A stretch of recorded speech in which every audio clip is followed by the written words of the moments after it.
Hi, I'm Colleen. My husband's family moved into my house without even a text. His mother lounged on my couch and purred, "Sweetheart, you're just the ATM here." I'd paid that mortgage for 5 years, alone, while they unpacked boxes, wine glasses, and pure arrogance. I only smiled, because I'd already sold the house. They just didn't know, not yet. Before we dive in, what time are you watching this, and where? Drop a comment. I read every one. Sunday usually begins with birdsong drifting through the crepe myrtles, the smell of fresh coffee, and the soft hum of a jazz station I keep low so the neighbors won't complain. That gentle routine has been my anchor ever since I signed my name, only my name, on the mortgage papers 5 springs ago. I'd sit on the back patio, bare feet on warm flagstone, feeling the promise of every payment I made on time. This morning, the birds were drowned out by Leonardo's voice booming through the screen door. My mother-in-law paced the kitchen, speakerphone blaring, arguing with a cousin about who owed whom for an Easter ham. Her words snapped like wet towels, sharp, constant, impossible to ignore. I tightened my robe belt and stepped inside. Kemper, Craig's little brother, had claimed my couch. He lounged there in socks that might once have been white, game controller balanced on his stomach. He didn't bother to mute the explosion sounds. I opened my mouth, closed it again, and glanced toward the hallway. The guest bath door sat half open, steam rolling out. Someone had used my monogrammed towels, CS stitched in teal, then left them in a heap on the tile. I stared at the damp fabric the way a single red lipstick mark streaked the corner and felt my chest pull tight. Craig emerged from the master bedroom in gym shorts, stretching like he'd slept the sleep of kings. "Morning, babe," he yawned, pressing a distracted kiss to my cheek. "Mom's making calls. She needs to coordinate furniture deliveries." Furniture deliveries. I chewed the inside of my lip. Back when the ink dried on the deed, I'd celebrated by framing a copy and hiding the original in a folder labeled "Emergency Only." 78% equity, earned code by code, bonus by bonus, midnight by midnight, while Craig was still deciding if teaching tennis or selling cars felt more true to his spirit. A month ago, he'd said his mom wanted to stay a few days while her kitchen was renovated. I nodded. Families help families. 2 weeks later, we were dragging a second-hand crib into my office because his sister Tasha and her toddler needed a place temporarily. Kemper followed with duffel bags and a promise he'd job hunt online. Suddenly, every square foot had a new owner except me. I stepped into the pantry to fetch coffee beans and found jars rearranged, labels turned outward like a grocery display. A neon pink sticky note read, "Colleen, oat milk only. Regular upsets my gut. Tea." I inhaled slowly, quietly returned the note to the exact angle she'd left it. Breakfast smelled of cinnamon rolls I didn't bake. Leonardo waved me over, phone now tucked beneath her chin. "Sweetheart, grab the plates, will you? You know where everything is." I paused. Did I? My grandmother's china had migrated to the highest shelf, reachable only by step stool. The everyday dishes, mismatched, chipped, were front and center. I climbed, stretching for a platter I'd hand-washed 1,000 times, and wondered how long before even that muscle memory faded. Dinner came early because toddlers and seniors need routine. We squeezed around the table that once seated 4 with breathing room, now elbows collided over casserole. Leonardo raised a glass of boxed red. "To family generosity," she declared, beaming at Craig. None of this would be possible without our resident ATM. Colleen here keeps us all fed and watered, and let's not forget her lasagna. Laughter bubbled, forks clinked. Craig chuckled, eyes sliding away from mine. No one noticed my spine stiffen, or maybe they did and enjoyed the show. I swallowed the bite that suddenly tasted of metal, pressed my napkin to my lips, and counted to 5. When dishes were cleared, by me naturally, I slipped upstairs to the former guest room, now my retreat. In a slim notebook hidden beneath folded sweaters, I wrote the day's expenses: groceries, $142, utility bump, $78, mystery streaming service, $19. Then, in bold ink, a line I'd copied every night for the past week: "They don't know. The sale closes in 2 weeks. I capped the pen, exhaled, and let a slow smile curl. Tomorrow I would drink my coffee somewhere else, maybe the public library before work, somewhere quiet enough to hear my own thoughts. I didn't loosen my grip until I reached the upstairs landing. The hallway was dim, only a table lamp glowing at the far end, and I could hear rain tick against the roof, steady, unfazed by the chaos below. That soft percussion used to soothe me. Tonight it sounded like a countdown. The towel felt damp in my fist. Pink lipstick curved across the C in my initials, a careless half-moon. Tasha must have blotted her mouth after one of Leonarda's cinnamon rolls, then tossed my linen aside as if it were a hotel rag. I'd spent an extra $10 a monogram back when money was tight, telling myself small luxuries mattered. Now the fabric looked foreign, like someone else's property. I folded it once, twice, slipped it into the hamper, and realized I couldn't point to a single untouched corner of this house. Dinner was late. 7:30, well past the toddler's bedtime, but Leonarda insisted we gather to discuss paint swatches. I set the table in silence while Craig scrolled on his phone, pretending not to notice the way my jaw clenched. Rain pattered outside. Inside, opinions poured faster. "We'll lighten the living room," Leonarda announced, tapping a sample card the color of scrambled eggs. "Yellow lifts the spirit." Craig nodded eagerly. "Whatever you like, Mom. Make it yours." Nobody asked what I thought. They never did. Not about walls, not about guest lists, not about who paid the utility spike after Kemper discovered space heaters. My chair scraped tile as I sat. The sound felt louder than thunder. Between bites of reheated lasagna, Leonarda beamed at me. "Sweetheart, pick up another gallon of oat milk tomorrow, would you? And maybe that organic shampoo Tasha likes. Our ATM always delivers." She laughed, waving her fork like a baton. Kemper snorted. Even the toddler smacked his spoon in approval. Craig chuckled, eyes fixed on his plate. I swallowed, tasting metal again, then reached for my water. I pictured the escrow documents hidden in the attic. Friday was circled on my mental calendar, the day this farce would end. That thought steadied my pulse long enough to finish the meal without shattering a dish. After cleaning up, alone, I headed to refill Leonarda's tea kettle. The dry erase calendar on the fridge had been revised. Monday, Colleen, groceries plus bills. Tuesday, Leonarda, redecorate pantry. Wednesday, Tasha, yoga.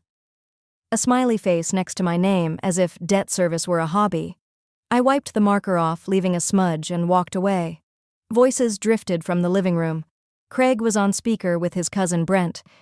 I paused by the doorway, unseen behind a half-closed shutter. "It's basically our place now," Craig said, tone breezy. "Mom's comfortable, the kids got a room, Kemper's settling in. Look, Colleen won't fight me. She knows family comes first," Brent laughed. "All good, man. Get that title switched while she's soft." "Already drafting paperwork," Craig replied. "Just need her signature on a transfer of interest form. She probably won't read it."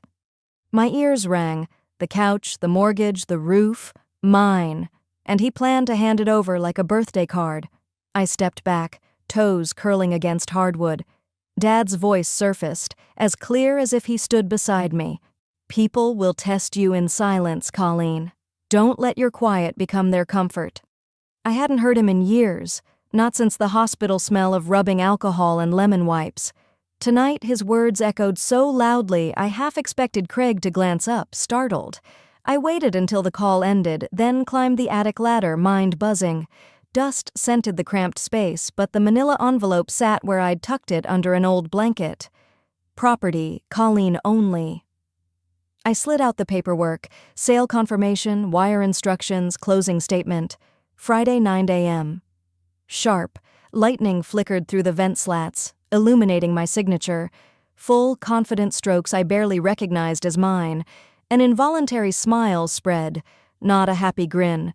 More the expression a chess player wears 2 moves before checkmate. Back downstairs, the house was quiet. Leonarda had retired to the master suite, Tasha to my former office, Kemper to the couch. Craig was nowhere. I poured a glass of water, steady hands betraying none of the storm inside. Through the window, porch lights cast watery halos on the driveway. 2 more nights, I whispered, sliding the glass into the dishwasher. 2 nights, and this yellow paint conversation would be someone else's problem. Rain eased into a mist by the time Friday evening settled, leaving the driveway streaked with tire marks from relatives who treated the curb like their private valet line. I stepped from the kitchen, tray in hand, and watched streams of Cabernet swirl into crystal goblets. They raised them high, believing they were christening a freshly claimed kingdom. I knew better. At 9 hours and counting, the deed passed out of my hands and straight to the new owners. Muddy boots cluttered the foyer like a barricade. Craig's cousin Mason laughed when I asked him to wipe his soles. "Relax, Colleen. Houses can be cleaned." The brown sludge crept across my hardwood anyway. My favorite reading chair, cedar frame, cream cushions, was missing, replaced by Leonardo's floral recliner angled perfectly toward the television. Every comfort I'd chosen was being reupholstered in someone else's taste. Leonarda clinked a spoon against her glass. "Family, gather in. Tonight we celebrate Craig's generosity, opening his home so we can all thrive." She paused to adjust the pearl clasp at her throat, then rocked on her heels to face me. "And, of course, cheers to Colleen, our behind-the-scenes accountant, keeping the lights on, 1 bill at a time." Laughter burst around the room. I responded with the polite curve of lips I'd practiced in bathroom mirrors. Inside, something cracked. Not loud, more like ice shifting beneath thawing snow. I held the tray steady until glasses were claimed, then retreated toward the hall. Halfway there, a small tug on my sleeve. Tasha's daughter, pigtails askew, peered up at me. "Are you the maid?" she asked, genuinely curious. The question stabbed sharper than any grown insult. I knelt to her eye level. "No, sweetheart, just someone who remembers where everything belongs." Craig appeared, ruffling the toddler's hair. "She helps out," he clarified, as if that erased what I was and preserved who he wanted me to be. Conversation drifted to wall colors. Leonarda declared, "Yellow for energy." Craig obeyed, promising he'd buy paint first thing Monday. Nobody wondered if the owner approved. I imagined the buyers standing in this room by next weekend, wondering why the walls were half finished. In the dining nook, a folding table displayed a sheet of poster board titled "Family Duties." My name loomed beneath groceries and bills, circled with a smiling sundoodle. Kemper had drawn it, proud of his artistry. I uncapped the marker, erased the grin, and left the circle blank. Dessert concluded with another toast. One of Craig's aunts slid beside me, perfume thick as gardenias. "You're a good little wife," she whispered. Some women would make a scene about all these changes. Practical girls last. I thanked her, slipping the house key from my pocket, its grooves pressing crescents into my palm. Practical can survive, I thought. It can also disappear without warning. When plates were stacked and stories exhausted, relatives drifted to guest rooms and sofas. I climbed the stairs, each step matching the tick of the hallway clock. Second bedroom now, my exile, smelled of lavender sachets I'd purchased years ago, before lavender felt like surrender. I laid an overnight bag on the bed. Toothbrush, worn paperback, Dad's watch still set to the hour he passed. His voice echoed, firm and gentle. "People will test you in silence." I zipped the bag. "This isn't my home anymore," I whispered back. Before sleep could tempt me, I opened my laptop. An email from First Texas Title flashed bold. Wire confirmation attached, balance deposited. Beneath that, a second line. Title transfer recorded at 6:02 p.m. A full hour before the first guest arrived. I breathed in, steady and deep, feeling an unfamiliar lightness in my shoulders.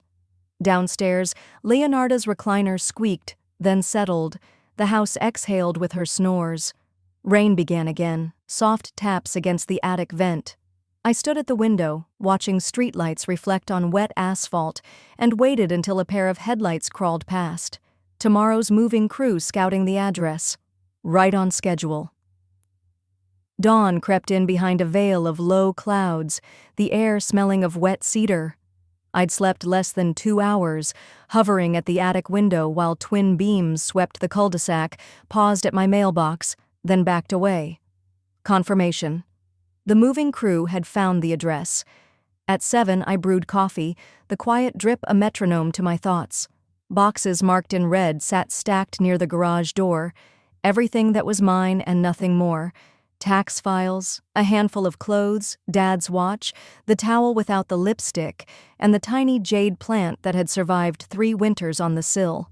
By 8:30, I'd taped the final carton shut and slipped a printed copy of the deed transfer into a plastic sleeve. The trucks rolled up at 8:45 sharp, orange blinkers strobing against gray morning. I met the foreman at the driveway. "Only items labeled red," I told him, handing over a clipboard. "Leave anything unmarked." He scanned the list, then my calm face. "Got it, ma'am." While his crew loaded, I walked the kitchen one last time, fingertips brushing the quartz counter I'd saved months to afford. The space smelled of cinnamon and bleach, Leonarda's midnight cleaning spree. My garden gloves rested by the sink. I left them. On the fridge, I taped a note in block letters. "Effective today, this home belongs to the Martins. Good luck, Colleen." The first knock came at exactly 9, a firm, businesslike rap that echoed through hallways still heavy with sleep. Upstairs, a door opened. Leonarda's voice floated down. "Can someone grab that?" No one moved quickly. Finally, the toddler padded over and twisted the knob just as the new owner stepped inside, umbrellas tucked, smiles tentative. "Morning," the woman said. "Our agent said today was key exchange." Leonarda descended the stairs in her robe, hair half set in curlers. Confusion clouded her eyes. "I beg your pardon?" Before I could answer, the realtor hurried in, folder in hand. "Mrs. Martin? Everything recorded yesterday. Congratulations." She spotted me and nodded gratefully. "Paperwork makes people nervous. A cooperative seller is a gift." Craig thundered down, shirtless, jeans unbuttoned. "This is a mistake," he insisted, glancing at me for rescue that wouldn't come. The realtor produced a stamped deed. Craig's shoulders slumped. I stepped from the garage carrying my duffel. Craig rushed over, panic blooming. "You sold the house? Our house?" I met his eyes. "No, I sold my house. You all were guests I didn't authorize." Leonarda's jaw fell open. "You can't do that?" "You once called me the ATM." I reminded her softly, adjusting the strap on my bag. "ATM's close at night. This one just closed for good." Behind her, movers carted my last box, a plain banker's crate with a red X. Everything else stayed. The recliner, mismatched dishes, yellow paint swatches taped to the wall. A sedan eased to the curb. Nadine leaned across to push the passenger door open. I slid inside. The leather smelled of spearmint gum and freedom. Through the rear window, I watched Leonarda arguing with the new owner, waving her arms while the toddler tugged her robe. Craig stood motionless, deed in hand, as if letters on paper could rearrange themselves out of pity. Nadine pulled away. "Breakfast tacos or pancakes?" "Anything but cinnamon rolls." She laughed, shifting into second. Houses shrank in the mirrors, then vanished behind a bend of live oaks. As we merged onto the service road, a quiet spread through my chest, space where dread had lived. I traced the curve of Dad's watch against my wrist and realized I felt washed, like rainfall had sluiced months of grime from my skin. Nadine steered the sedan onto Farm-to-Market Road 423, while I let the rush of tires over wet asphalt rinse the last echoes of Leonarda's shouting from my ears. A low spring sun pushed through cloud breaks, turning every puddle gold. I rolled the window down an inch. Cool air carried the smell of mesquite and wild onion. I felt rinsed. That was the only word. The cafe sat on the edge of town, a squat brick place with screen doors that thumped behind customers. Inside, dried chili ristras hung above the counter and a radio hummed Patsy Cline. We slid into a booth taped at the seams, formica soft from years of elbows. When the waitress poured coffee, Nadine tipped in 2 creams, handed me the mug, and reached for the syrup bottle. "You look lighter," she said, drizzling a slow ribbon across her waffle. "I feel like someone cut a rope off my chest," I answered. No tears, no smile either, just steady breathing, sweet and unfamiliar, like waking after a fever breaks. Between forkfuls, she asked, "Regrets?" "None," I said, and surprised myself by meaning it. The house had been shelter once, then it became armor. Today it turned to ash, and I wasn't standing in the smoke. When plates held only crumbs and fingerprint streaks of syrup, Nadine slid the check toward me, then slipped it back. "Guest of honor doesn't pay," she declared, and we left a tip fat enough to make the waitress blink twice. Her guest house was a converted garage behind a crepe myrtle that dripped lavender blossoms onto the roof. She unlocked the door with a flourish. "Ta-da, it's tiny, but it's yours until you figure out the next map." Sunlight spilled across honey-colored floorboards, a pine bookcase hugged one wall, a kitchenette with a miniature stove hugged another. 2 windows actually opened, letting birdsong tumble in. I stepped out of my shoes and crossed the cool planks barefoot.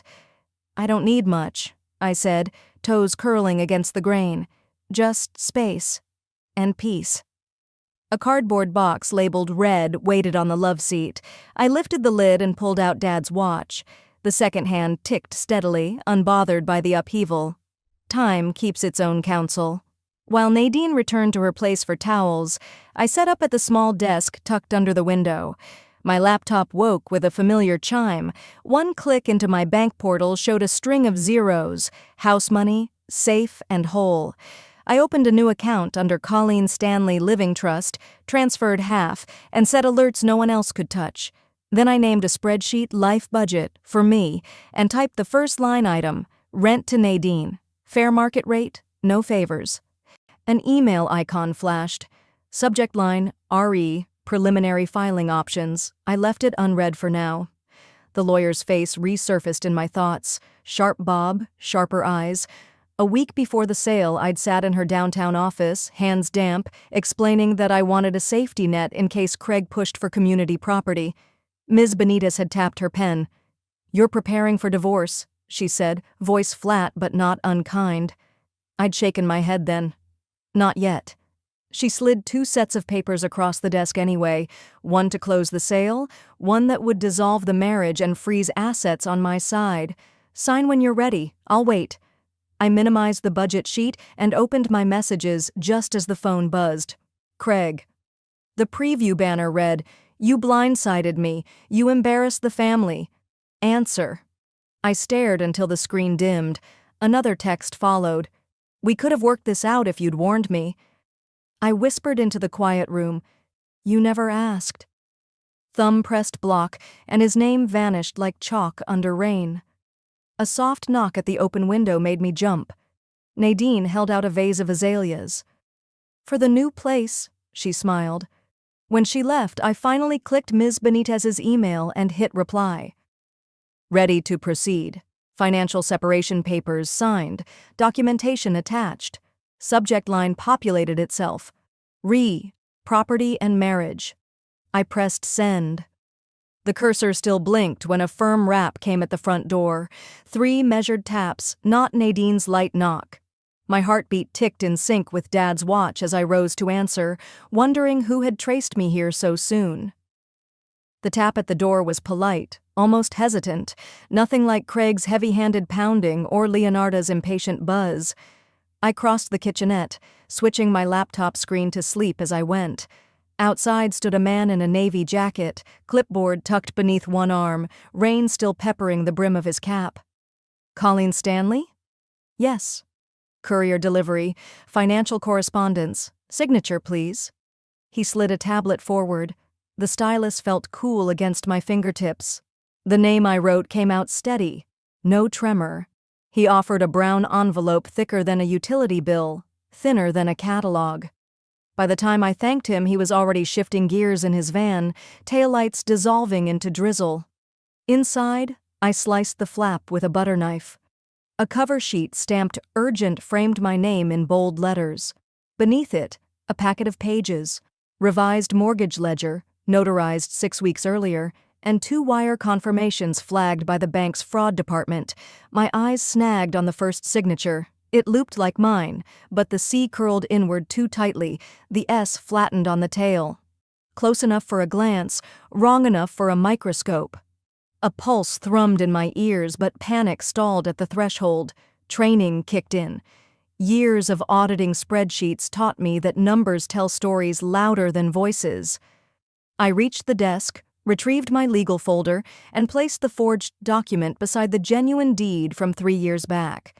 Side-by-side comparison removed doubt. Craig had traced confidence where he had no right. One form even listed my occupation as homemaker. I almost laughed. Forensic accountants keep receipts. I dialed Ms. Benitez. She picked up on the second ring. Colleen? Afternoon, I've received new information. I kept my tone measured, the way she did.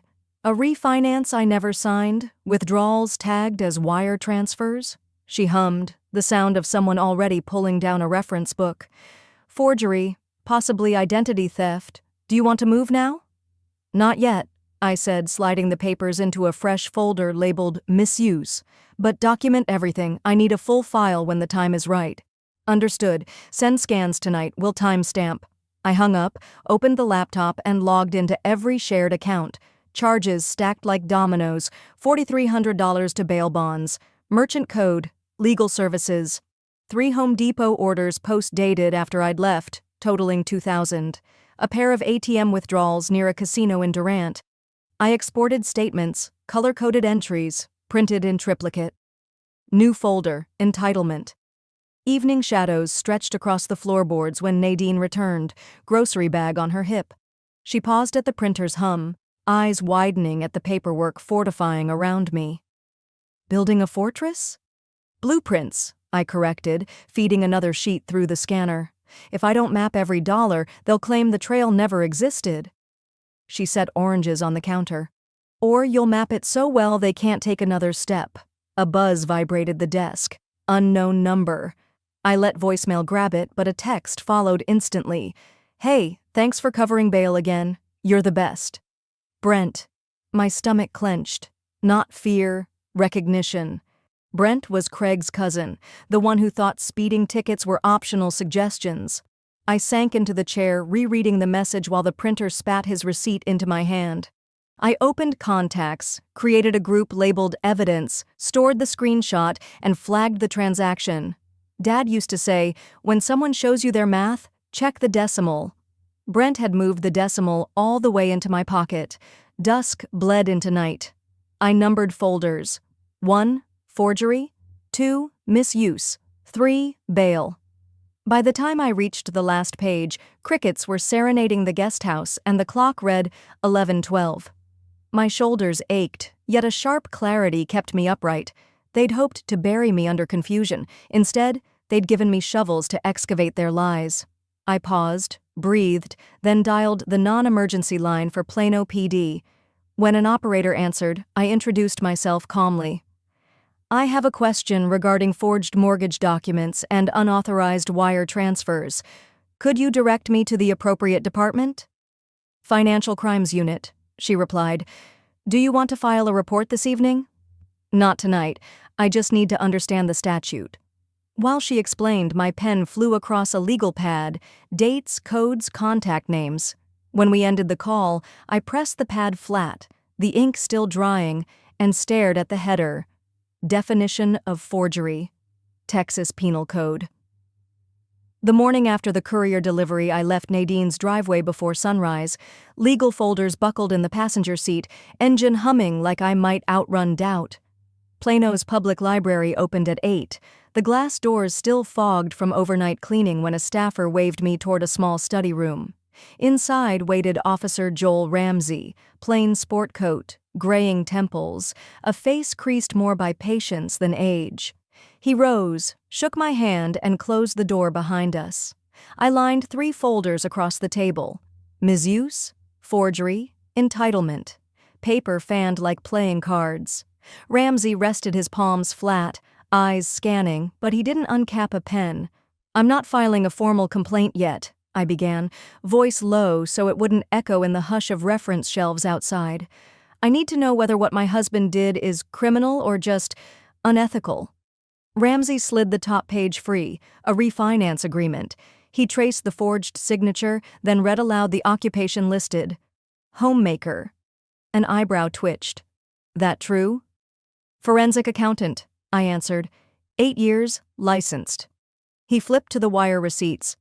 2 transfers to a bondsman, 1 withdrawal at Windstar Casino, authorization never granted. He underlined the phrase with a blunt thumbnail. Forgery in Texas is a felony when the document affects property or credit, financial exploitation of a spouse, civil damages, and potential jail if intent is proved. His tone remained even, but each clause landed like a gavel. I exhaled. Not fear, validation. Ramsey paused, palms tented. Funny thing, though, your husband's name rang familiar. 2 prior calls, Collin County, Ellis County, similar patterns. Girlfriend's checking account drained, a fiancé's car loan taken in her name. Both women declined to press charges when it came time. My jaw tightened until it clicked. Not this time. He nodded, reached for a blank statement form.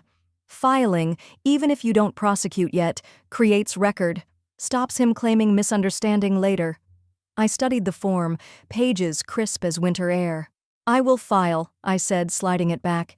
Give me 1 week. I need to secure every joint asset first. Ramsey agreed, scribbled his cell on a sticky note. Call any time. And keep documenting. He gathered the folders, tapping them into alignment. You've got more evidence than 90% of victims I meet. Use it. We exited to the main atrium where early patrons whispered over laptops. Sunlight breached high windows, painting the carpet in gold grids, clean lines, no clutter. Outside, cool air smelled of new mulch and possibility. Back at the guest house, I drafted a checklist. Close shared credit lines. Done. Freeze remaining joint account, waiting on bank manager callback. Remove Craig from insurance beneficiary. Submitted. Change phone passcode. All ready. Nadine appeared in the doorway, phone tucked under one ear, grocery bag cradled in the other. She stopped short at the spread of documents on the kitchen table. You're turning into a detective. Accountant with a flashlight, I said, labeling a fresh binder ledger. If I don't spotlight every dollar, they'll pretend the trail evaporated.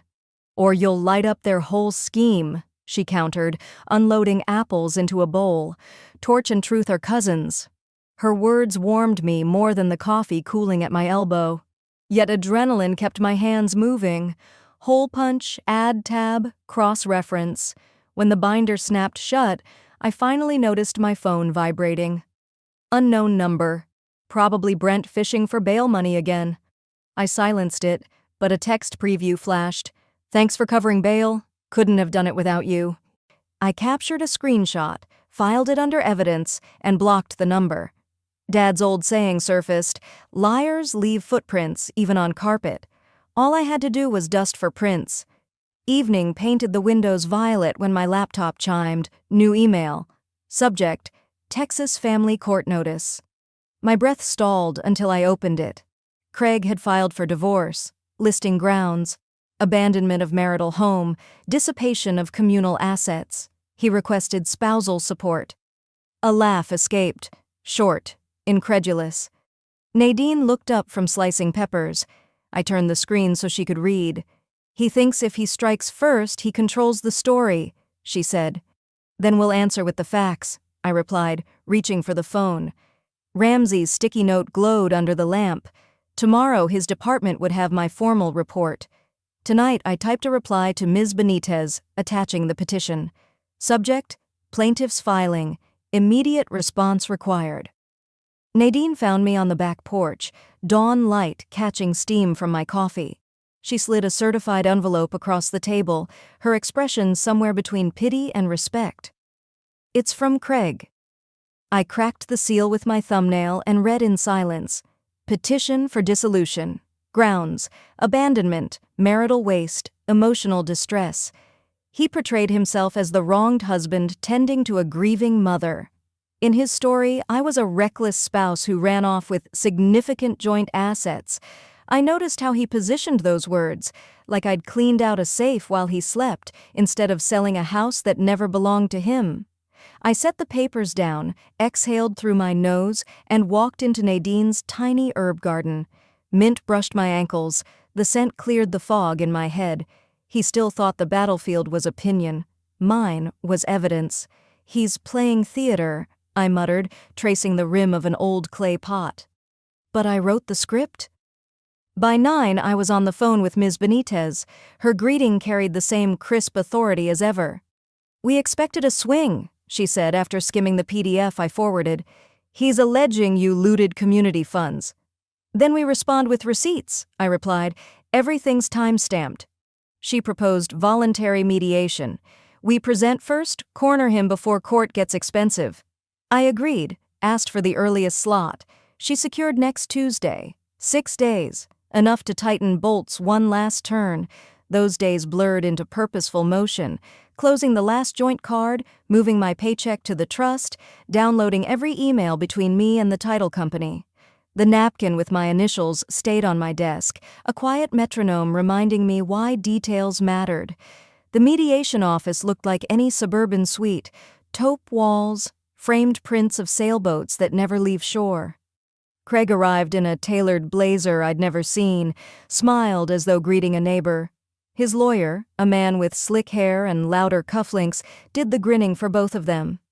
I returned a polite nod and took my seat beside Ms. Benitez. The mediator began with ground rules. Craig's attorney jumped in, declaring we sought a disproportionate share of assets after deserting the marital residence. I waited until he finished performing heroics about family loyalty. Ms. Benitez opened my first folder: property ownership, deed copies, notarized.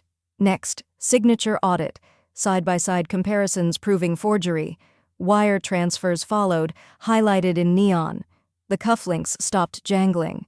Craig's smile wilted when he recognized his cousin's bail receipt, complete with booking number. He shifted, cleared his throat.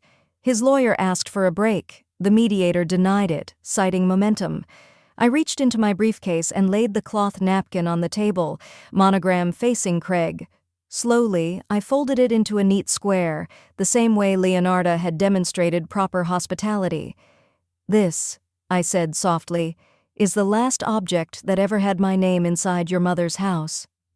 Silence swallowed the room. Even the mediator paused her pen. I slid the napkin aside, then spoke plainly.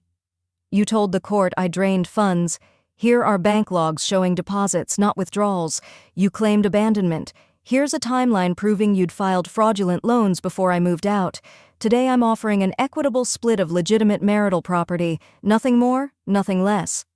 The mediator flipped through documents, underlining as she went.